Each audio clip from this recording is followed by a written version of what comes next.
sejahtera untuk kita semua.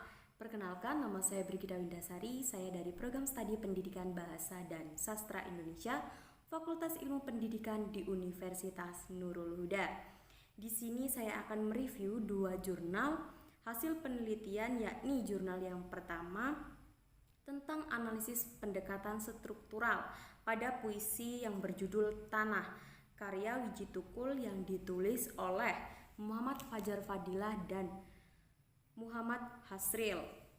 Jurnal yang kedua yakni tentang analisis kajian semiotik yang berjudul Dalam Doaku, karya Sapardi Djoko Damono yang ditulis oleh Aulia Zahra Fadilah dan Hidayah Budi Quraini.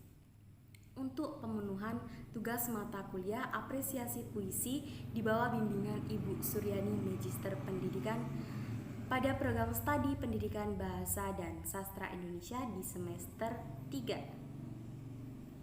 Selamat menyaksikan.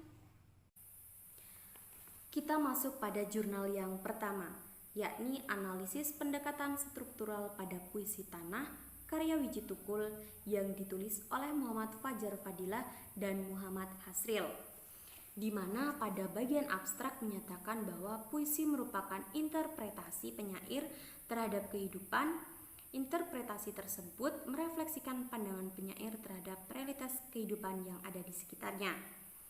Pada bagian pendahuluan menyatakan bahwa puisi merupakan bentuk curahan pikiran dan perasaan penyair terhadap realitas suatu kehidupan. Sedangkan tujuan dari penelitian yang dilakukan oleh Muhammad Fajar Fadilah dan Muhammad Hasril ini tentang analisis pendekatan struktural pada puisi Tanah karya Wiji Tukul ini, yakni untuk mengetahui makna atau pesan yang terkandung dalam puisi Tanah karya Wiji Tukul, dan penelitian ini diharapkan untuk memberikan manfaat khususnya bagi penulis, umumnya bagi para penikmat puisi dan mengembangkan sebuah karya sastra. Kemudian, penelitian ini diharapkan untuk meningkatkan kemampuan pembaca dalam menganalisis makna pada puisi. Menganalisis makna puisi dapat mengasah kemampuan otak seseorang agar lebih berpikir kritis, terutama dalam menganalisis makna pada puisi Tanah karya Wiji Tukul. Metode yang digunakan yakni metode kualitatif. Metode ini berfokus pada pemahaman konteks sosial, makna yang melekat, dan interpretasi subjektif dari informasi yang dikumpulkan, hasil dan pembahasan. Masuk pada hasil dan pembahasan dalam jurnal analisis pendekatan struktural pada puisi Tanah karya Wiji Tukul yang ditulis oleh Muhammad Fajar Fadilah dan Muhammad Hasril ini, yakni masuk pada analisis yang pertama, analisis struktur fisik. Pada fisik yang pertama ada wujud puisi, di mana wujud puisi ini menyatakan tanah digambarkan dalam puisi ini sebagai puisi entitas fisik yang bulat dan melingkari bumi. Yang kedua ada diksi. Dalam diksi muncul beberapa puisi yang ada di dalamnya, yakni contohnya bentukmu. Kata bentukmu menggambarkan fisik tanah. Yang kedua warnamu. Warnamu digunakan untuk menggambarkan warna tanah. Yang ketiga melingkar di pinggiran. Melingkar di pinggiran digunakan untuk menggambarkan bentuk tanah yang mengelilingi bumi. Yang keempat ada aku di dalammu. Kata aku digunakan untuk merujuk pada beberapa manusia. Yang kelima, ada kata yang digunakan untuk menghubungkan berbagai elemen dalam puisi. Yang keenam, ada kau. Kata kau digunakan sebagai bentuk pengaduan atau pembicaraan dengan tanah. Yang kedua, ada gaya bahasa. Yang pertama, pada puisi Tanah karya Wiji Tukul ini menggunakan gaya bahasa yang gamblang. Wiji Tukul menggunakan gaya bahasa yang gamblang yang sederhana dalam puisi ini sehingga bahasanya yang tidak berbelit-belit dan pesan-pesan yang disampaikan dapat dengan mudah dipahami oleh sang pembaca. Yang kedua, imajinasi visual. Puisi ini digunakan untuk membangun citra yang jelas dan memikat. Penggunaan kata-kata seperti tanah, warna, bulat, melingkar di pinggiran menggambarkan bentuk warna, fisik, dan sifat tanah yang detail. Yang ketiga, metafora dan simbolisme. Wiji Tukul menggunakan metafora dan simbolisme untuk mengungkapkan makna yang lebih dalam. Yang keempat, ada pengulangan. Pada awal setiap bait memberikan kesan pengulangan yang kuat dan memperkuat makna dan keberadaan tanah dalam konteks puisi. Yang kelima, yakni pilihan kata yang kuat. Pilihan kata-kata yang kuat dan tepat digunakan dalam puisi ini untuk meningkatkan daya ungkap dan intensitas kata-kata seperti keberanian, keteguhan, dan kekuatan, memberikan penekanan pada pesan-pesan tentang tanah dan manusia. Kata konkret. Gaya konkret ini ditandai dengan penggunaan objek, citraan, atau kata-kata yang dapat dirasakan secara konkret oleh pembaca. Dalam puisi Tanah, karya Wiji Tukul. Selanjutnya, ada citra visual yang tepat. Citra ini memperkuat kesan konkret dan memudahkan pembaca untuk membayangkan dengan jelas objek yang digambarkan. Yang selanjutnya ada citraan, di mana dalam citraan puisi ini menghidupkan kata-kata dan mengajak pembaca untuk meresapi dan mengalami puisi dengan intensitas yang lebih tinggi. Selanjutnya adalah analisis struktur batin. Yang pertama ada tema. Tema utama puisi ini mungkin berkaitan dengan hubungan manusia dengan tanah, sejarah, dan identitas budaya. Yang kedua ada nada. Dalam puisi Tanah, Wiji Tukul mengekspresikan cintanya terhadap tanah airnya Indonesia serta keprihatinan dan kegelisahannya terhadap kondisi sosial dan politik yang ada. Yang ketiga ada suasana. Suasana dalam puisi ini seringkali menghadirkan perasaan tegang, kegelisahan, dan semangat perlawanan untuk menggunakan kata-kata yang kuat dan memprovokasi untuk menyoroti ketidakadilan yang menentang. Yang terakhir ada amanat. Dalam puisi ini si penyair memberikan kesan kepada si pembaca agar senantiasa merawat bumi atau tanah supaya kita juga mengingat bahwasanya hidup bukan hanya sekarang, melainkan ada hari esok.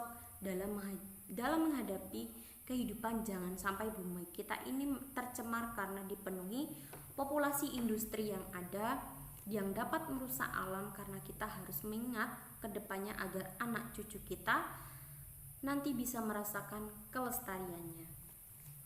Kesimpulan pada jurnal analisis pendekatan struktural pada puisi Tanah karya Wiji Tukul ini yakni keindahan terhadap tanah air Indonesia, kesedihan dan keprihatinan, semangat perlawanan dan harapan, serta mengangkat tentang solidaritas dan persatuan. Nah, itu tadi adalah hasil review jurnal kita yang pertama tentang analisis pendekatan struktural pada puisi Tanah karya Wiji Tukul yang ditulis oleh Muhammad Fajar Fadila dan Muhammad Hasril.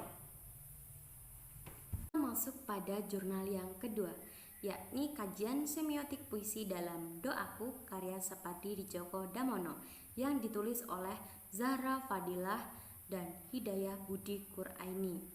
Pada bagian abstrak menyatakan tentang puisi merupakan cara yang digunakan pengarang untuk menyampaikan sesuatu yang sedang ia rasakan melalui pemilihan kata-kata yang indah. Mereka menggunakan penelitian kajian semiotik ini untuk menganalisis kajian semiotik pada puisi dalam Doaku karya Sapardi Djoko Damono. Dalam bagian pendahuluan mengatakan bahwa karya sastra adalah suatu ungkapan perasaan manusia yang bersifat pribadi.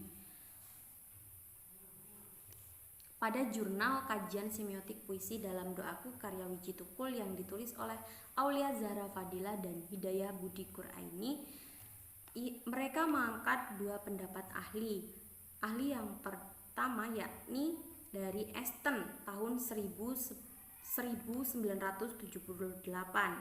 Menurut Esten, sastra atau kesusastraan adalah suatu pengungkapan dari fakta artistik dan imajinatif sebagai manifestasi kehidupan manusia masyarakat melalui bahasa sebagai medium dan memiliki efek yang positif terhadap kehidupan manusia dan kemanusiaan. Adalah salah satu jenis karya sastra, yakni puisi. Sedangkan menurut ahli yang kedua yang bernama yakni Pradopo pada tahun 2012 mengungkapkan bahwa puisi merupakan suatu yang puitis. Salah satu kepuitisan pada puisi adalah dengan pemilihan kata atau diksi yang tepat. Dengan menggunakan pemilihan kata yang tepat pada suatu puisi tersebut, pembaca akan dapat membangun perasaannya terhadap isi pada puisi yang ia bacakan.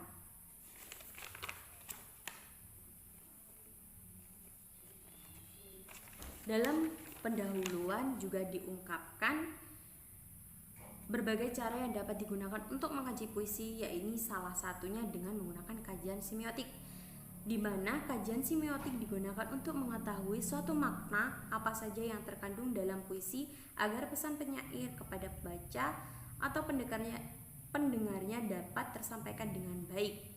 Fokus semiotik adalah pengkajian serta menganalisis kata yang berupa ikon, indeks, atau simbol yang ada di dalam puisi.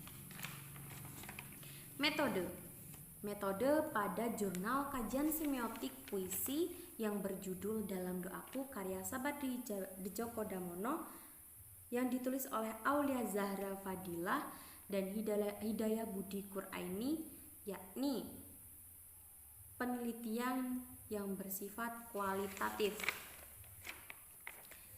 Teknik data.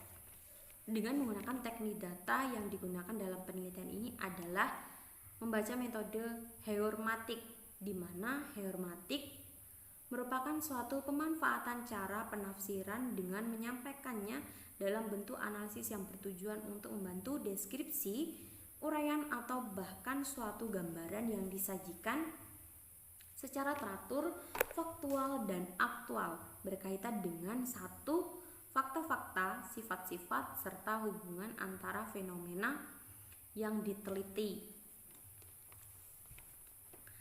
Hasil dan pembahasan menyatakan bahwa secara keseluruhan puisi Dalam Doaku karya Sapardi Djoko Damono ini mengungkapkan tentang pentingnya dalam melaksanakan ibadah bagi umat muslim seperti sholat dengan tepat waktu dan tidak lupa selalu memanjatkan doa setelah selesai melaksanakan sholat.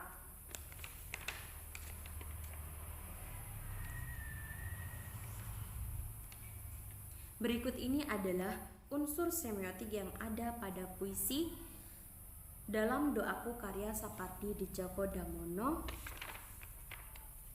yakni yang pertama ada ikon. Ikon merupakan suatu tanda yang memiliki hubungan antara penanda dengan petanda yang memiliki sifat yang sama seperti ilmiah, di mana hubungan antara tanda dan acuannya memiliki satu kemiripan arti secara keseluruhan. Contohnya, pada bait pertama, baris kedua, yang ikonnya yang berbunyi memanjakan mata. Kata memanjakan mata merupakan tanda yang menandakan dengan menutup mata. Yang kedua, bait pertama baris ketiga, ikon yang berbunyi menerima. Kata menerima merupakan tanda yang menandakan tentang suatu yang diberikan atau dikirimi. Yang kedua, indeks. Indeks merupakan suatu tanda yang memperlihatkan adanya keterkaitan secara alamiah antara tanda dan petanda yang berhubungan dengan sebab akibat. Indeks yang pertama pada bait pertama dan baris pertama yang berbunyi menjelma. Kata menjelma memberikan pemahaman kepada kita tentang mewujudkan diri yang lahir kembali menjadi manusia dan sebagainya. Yang kedua, bait pertama baris kedua. Indeksnya berbunyi meluas bening. Kata meluas bening memberikan pemahaman kepada kita tentang suatu hal yang luas dan bersih. Yang ketiga, simbol. Simbol merupakan suatu tanda memperlihatkan keterkaitan secara alamiah antara penanda dan petandanya.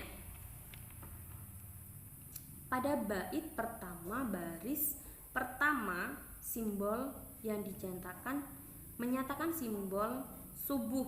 Kata subuh mempunyai makna waktu antara terbit fajar dan menjelang terbit matahari. Yang kedua, bait pertama baris ketiga menyatakan simbol cahaya pertama. Kata cahaya pertama mempunyai makna matahari yang memancarkan sinarnya pertama kali pada pagi hari itu. Kesimpulan pada kajian semiotik pada jurnal yang ditulis oleh Aulia Zahra Fadilah dan Hidayah Budi Quraini yang berjudul Puisi Dalam Doaku karya Sapardi Djoko Damono ini, yakni dapat disimpulkan berdasarkan hasil dan pembahasan yang diperoleh dari penelitian kajian semiotik Puisi Dalam Doaku karya Sapardi Djoko Damono yang menggunakan teori dari Charles Sachs. Seperti puisi yang pertama, setiap puisi dapat dianalisis menggunakan kajian semiotik. Yang kedua, terdapat pemilihan kata yang menggunakan icon, indeks, dan simbol yang digunakan Sapardi untuk menyampaikan makna puisi dalam doaku secara tersirat kepada pembacanya. Yang ketiga, pada puisi dalam doaku karya Sapardi Djoko Damono ditemukan sebanyak 2 ikon yang terdiri atas kata memanjakan mata dan menerima, 2 indeks yang terdiri atas kata menjelma dan meluas bening, 2 simbol yang terdiri dari atas kata subuh dan cahaya pertama. Itulah hasil review jurnal kita yang kedua yang berjudul tentang kajian semiotik puisi dalam doaku karya Sapardi Djoko Damono. Sekian hasil review yang dapat saya sampaikan. Mohon maaf atas segala kekurangan. Saya ucapkan salam sejahtera dan sampai jumpa.